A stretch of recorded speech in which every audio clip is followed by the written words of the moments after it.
I mean, you throw AI in there and you think of how that's going to affect shoppable commerce or recommendations or what we're able to do 5 years from now. I think it will be a seismic shift in adoption.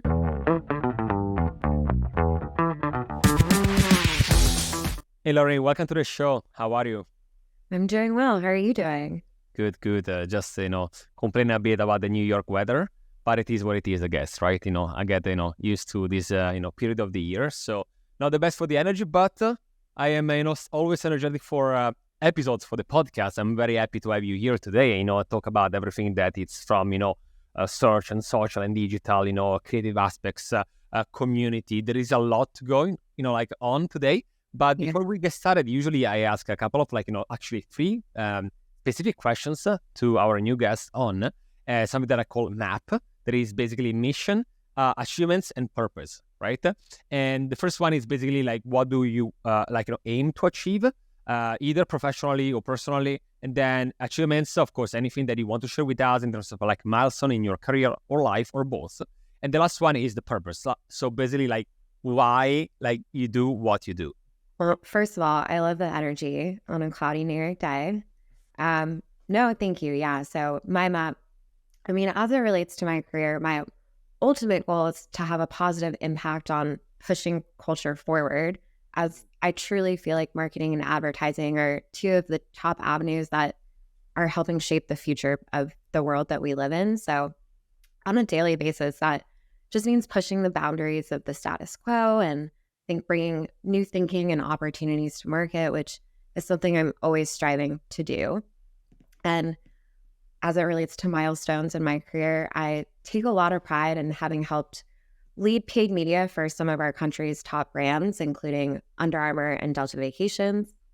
And what I'm most proud of, though, is my current role at Daring Foods, which is a frozen plant-based chicken company, where I've played a role in propelling the brand to being the #1 unbreaded plant-based chicken in the category. And I truly feel like based on the state of the market and where the industry is at and shoppers just wising up to what's included in their plant-based alternatives, I think it's really only up from here for the Daring brand. And then I think the last one was purpose. And yeah, again, I mean, knowing that or believing marketing and advertising are some of the top avenues that are shaping culture, I think it's just really exciting to be a part of that and be a part of what's pushing that forward. Amazing. No, it makes sense. And thank you for that. And, talking about, being part of this, digital, work, right? If I'm right, you lead a team where you basically you go across so many different aspects of our market, right? I just have some notes here, but I'm talking about shopper, digital, social, search, creative, CRM, PR, project management, and analytics capabilities. First of all, wow, it's definitely many areas to cover. And so my question for you is, what are the biggest lessons that you learned so far working on so many, again, cross tasks, cross sections, even if still staying in the digital arena? Yeah, well, thank you.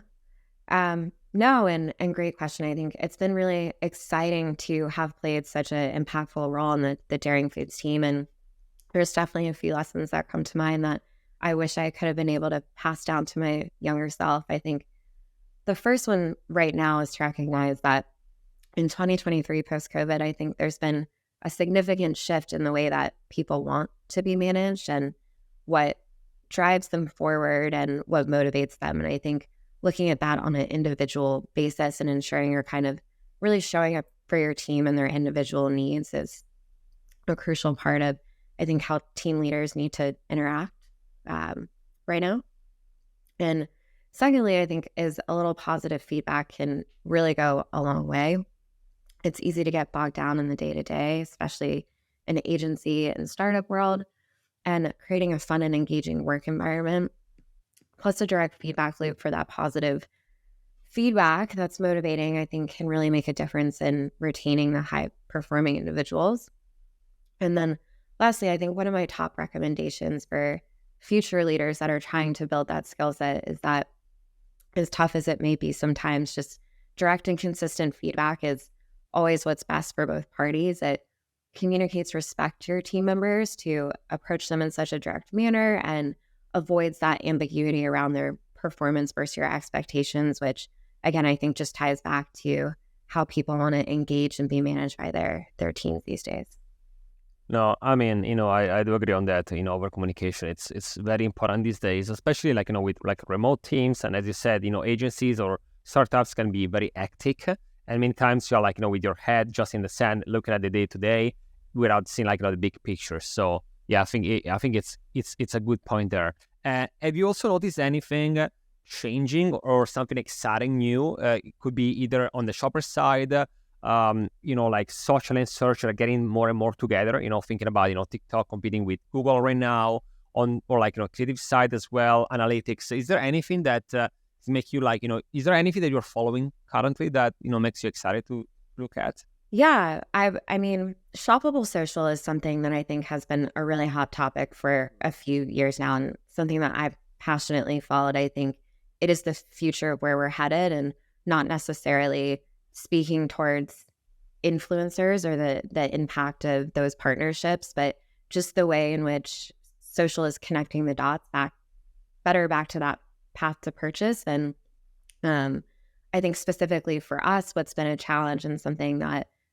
we've had to keep our eye on or be strategic about is not being a D2C company. So with the ultimate goal of pushing that grocery store purchase, whether that be in store or through a grocery delivery partner, I think being able to tie social metric, you talked about tracking, being able to tie that back and be able to track those efforts against our top KPIs, which are these grocery sales, has become really important and crucial for us to figure out. And I think there's a few partners that are helping do it well. I think one shout out to our SMS partner, Aisle, who has really helped us tie some of those, what I'll call historically upper funnel efforts for grocery partners back to, submitting that cashback receipt. So yeah, to your point, I think as shoppable social continues to evolve and change, it's going to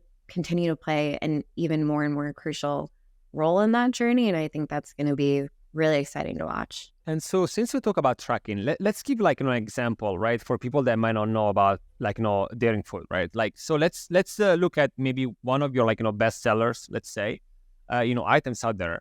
And like, let's go through like, from again, online, social media, could be like, again, search, TikTok, YouTube, whatever. And then let's look into like that product. And then how do you track properly, for instance, it is like online or also like, through like, store purchase, right? So you already said something, but let's even just like give a bigger like overview again about the product, right? So people can understand what we're talking about, and also like how do you look at that? And then I have a couple of like follow-up questions on that, but I don't want to like too much on the table right now. Yeah, no, this is great. And measurement is one of the topics I love to nerd out about. I think it's so important and maybe under discussed. So during foods, we sell a frozen plant-based chicken alternative, and our biggest differentiator is the fact that we're a true better for you upgrade, as we're made with a short list of simple ingredients. And you called out our top products, which for us, our gateway drug into our product line is our original plant chicken pieces, which carry 6 simple ingredients in comparison to competitors that have upwards of 40. So it really was a huge problem we were solving for our consumers. A problem that we had doing that, as I mentioned, was the fact that we were in a D2C brand. And I think being a D2C brand really opens up a world of measurement that brands that are only sold directly in grocery stores maybe don't have access to. So for us, it has been really important to figure out what are the ways in which we can tie those digital channels back to our in-store grocery delivery sales. And then beyond that, are we able to be more granular and use unique identifiers, whether that be Amazon attribution tagging or UTMs or dedicated digital experiences that we've built for our fans. That's been really important as well to not only see like on a larger scale what channels are working, but are there specific partners that are really tipping the needle for us, or creatives that we have, or messaging. So yeah, I mean, I think one of the biggest ways we do that is through our SMS partner. The world of shopper marketing, to your point, digital shopper marketing has also really evolved when you think about partners like Instacart and Ibotta and things that Walmart and Amazon are doing within the grocery delivery space. So yeah, I think for us, that's been the biggest challenge, but also I think an area in which we've uniquely been able to succeed in as a company. And yeah, to your point, it's been crucial in really justifying the value of what social is bringing to the table for our brand. Hello! Is your brand ready to amplify its reach? Well, the Influencer Marketing Factory is here to do just that. We are a global influencer marketing agency helping brands ignite their growth, from influencer identification to campaign strategy, handling legalities and agreements to managing shipping and logistics. We have it all covered. We work with hundreds of brands across different verticals, from Fortune 500 companies to DTC brands. And we don't just stop there. With detailed ROI analysis, we help brands like yours measure success, transforming impressions into actionable conversions.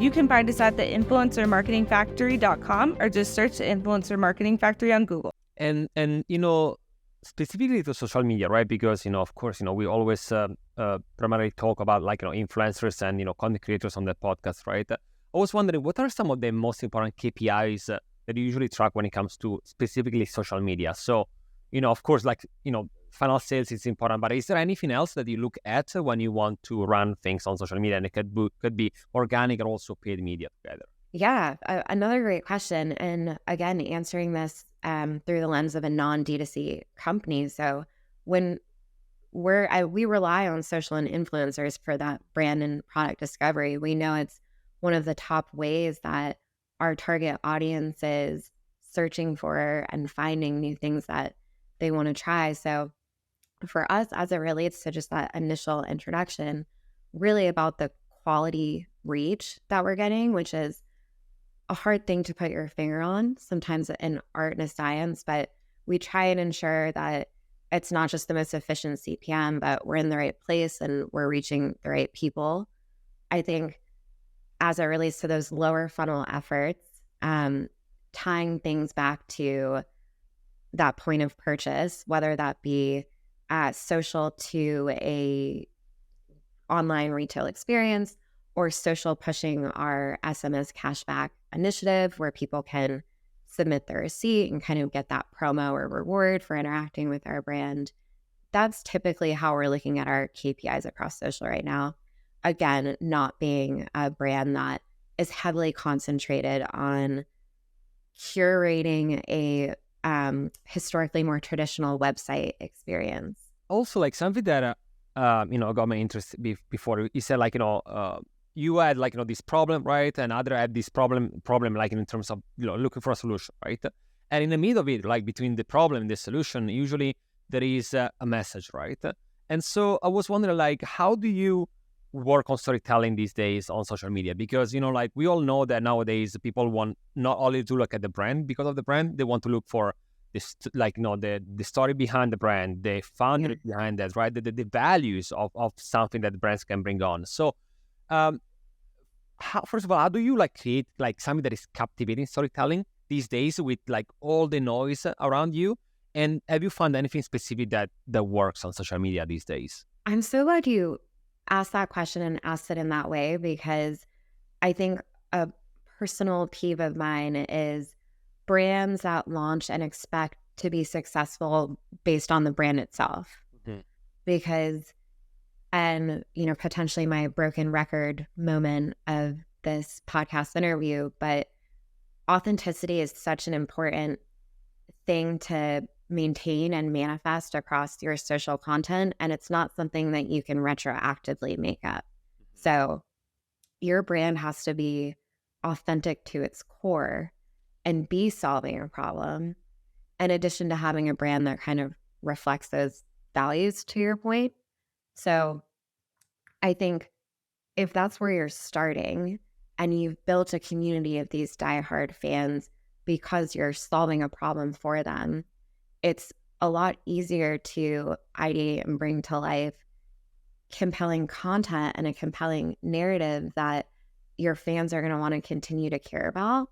And to use Daring Foods as an example, again, for us, that was the fact that people were being sold plant-based alternatives from competitors that maybe weren't a true better for you option in comparison for their meat counterparts that they were swapping for. So for us, coming to market and saying, here's something you can actually feel good about, and trying to push the category forward together, but with an option that we felt was less deceptive potentially to what was on the market, it solved a problem and then allowed us to create really compelling content around that. So what we found to be most successful is those simple narratives that kind of help drive that home, just experimenting with different ways to reflect how we can solve the problem of a healthier lifestyle, or helping you integrate plant-based meat alternatives into your diet once a week, or, every now and again in a helpful way. So I think if you're authentically solving a problem and your content is making that education entertaining, I think that's definitely where you see them brands be most successful across the social platforms in 2023. And, also still on this, right? Because I think it's very important to have a community that is not just like a passive audience, right? But someone that actually is active, right, in the growth of the company. Reminds me another episode that we did months and months ago with one of the co-founders of Midway Squares. They're also DTC. They're trying to doing these products more on the trying to compete with chocolate, big industry and so on. But we discussed it, right, about how much is important to ask your customers, right, what they want to see, because that is how you build a brand of actually what people want to see. So in your case, do you also do that? Do you ask your customers, let's say, what they like, what they don't like, new flavors, new, I don't know, whatever like that. So first of all, if you do that, what is the best approach for you, to track and to get these insights, potentially make them into a new product, or maybe include some of these feedbacks to make the products even better? Yeah, we 100% rely on our social community as the front lines of the information we can get back, right? And that feedback loop we have, especially as it relates to product innovation. So, there's a few ways we're doing that on social. I think some just being social listening tools that we have access to. I think a lot of the times we're directly requesting feedback, whether that be, leave a comment, some of those Instagram story interactions, definitely trying to ask our fans what they want to see more of. And I think where that becomes really special is we also have access to survey-based tools and industry research where we're kind of doing our own work to hypothesize not only what do we think people want to see now, but what's the future of the category and how can we play a role in filling that white space or, pushing things forward. And I think it's a magic moment when we've done the research on our end and we think we know what people want. And then you start to ask social and it's kind of confirmed that, yes, that's what we'd like to see. That puts you in a place, that's a really good gut check that you're headed in the right direction. So we do try and, again, I guess art and science, right? We try and cobble the two together. And if we're meeting in the middle, it usually means we're onto something. That's a good point. I saw so many brands, especially in the DTC, that create a product thinking that they already know the answer to the question of consumers, and then they flop, right? Because actually, maybe the founders, they thought there was a bigger market, or they were actually solving a problem that didn't exist. So I think that is really important. Do you do also anything in person, like you said before about surveys and so on? But have you ever also experienced anything in person, with sampling or asking for direct feedback out to consumers, or is it still primarily online? Yeah, no, we definitely do sampling as a part of the product innovation roadmap. Especially for us, it's ensuring that our grocery partners are also really excited about it and want to put it on their shelves. So we get a lot of feedback from our shopper community as well as our grocery partner community. And that kind of helps us tailor it and make it perfect before we roll it out for everybody to enjoy. And, also something else that I was very curious. There is something that I feel kind of popped up in the last 2-3 years. In addition to, again, like, the creative side, analytics and tracking, it's basically try to merge different communities together, right? And usually how you do that with partnerships, right? And I saw that you guys, like, you did something with, like, companies such as, like, Bluestone Lane, Juice Press, maybe also others that I don't know, maybe you can mention. So first of all, how does it work, like, creating a partnership like that between companies? Like, how easy it is, how difficult it is, and also what are some of the benefits that you and other, like, partners could have while, again, merging different communities, different, like, tastes, different people together? I'll answer that in kind of a tangential way. Like, I completely agree that we are seeing a boom in the past 3 years and potentially a bubble of what is creator and influencer-led brands or products, which has been very successful. I think your question as it relates to our food service partners and having that be, what's the role that plays in our journey or the benefit to our company.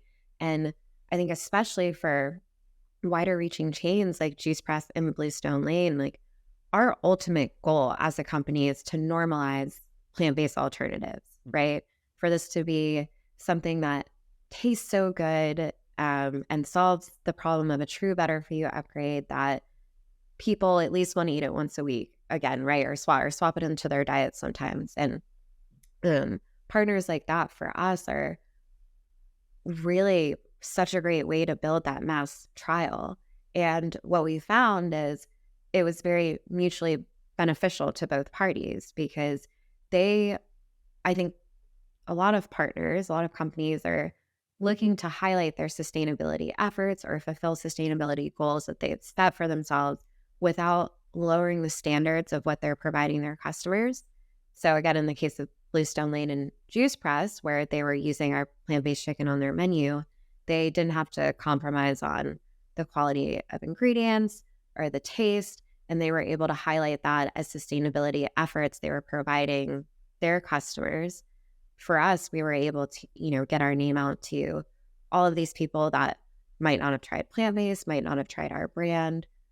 So definitely, I mean, you bring up sampling, like, what a great, way to kind of sample and push people maybe to grocery, as well as just push the category forward as a whole. Yes, those partnerships have really been invaluable for us.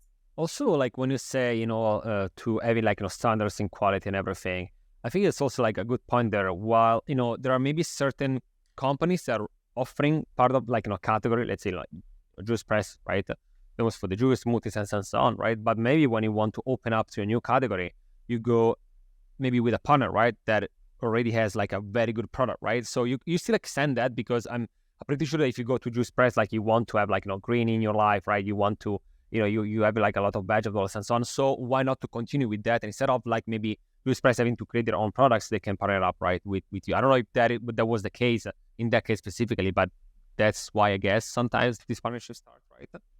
Exactly, right? If the Daring brand represents premium, a premium plant-based swap, that's exactly why they came to us. And I think, I guess, to tie this back to the larger conversation, why, social takes on a larger and larger role within the purchase journey. The people with the largest voice, aka the followers, are who people are going to collaborate with to get the word out. It's the new radio, it's the new TV. So I think you're exactly right that there's immense value to finding other people, whether it's directly within your category or more of a lifestyle play outside of your category, and not only from an influencer side, but a brand partnership side, a product innovation side, iterating it within the entire business is just, how do you capitalize on the currency of what somebody else has built across social to,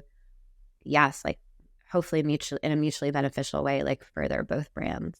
Amazing. Yeah, I can see again, like, between, as you said before, like, creators, there is, like, not anymore, like, seeing each other as enemies, right? But actually, how we can collaborate, because at the end of the day, it's a win-win. And I also can see the same, like, now for brands, right? Instead of trying to fight each other, it's like, let's complement, like, The TikTok houses are such a great example of that, I think. And what else, like, again, we cover many things today. again, from like, the creative side, how to captivate storytelling, like, and people these days, partnerships. What else, like, are you really excited that you're working on, or maybe something that you are looking at and be like, oh, that's something interesting that other people today listening to the episode, they should know about? Yeah, no, as it relates to daring foods, would love for everybody to know that we just launched a new line of frozen entrees that are 100% plant-based, gluten-free, packed with protein, and whereas our original product line is very cookable and you can kind of use it in many different recipes. These are meant to be microwaved in 3.5 minutes. So it's a very convenient way to fold our product into your life or satisfy more of those daring cravings. I think as it relates to our conversation as a whole, I think everybody should be keeping a really strong eye on shoppable social right now.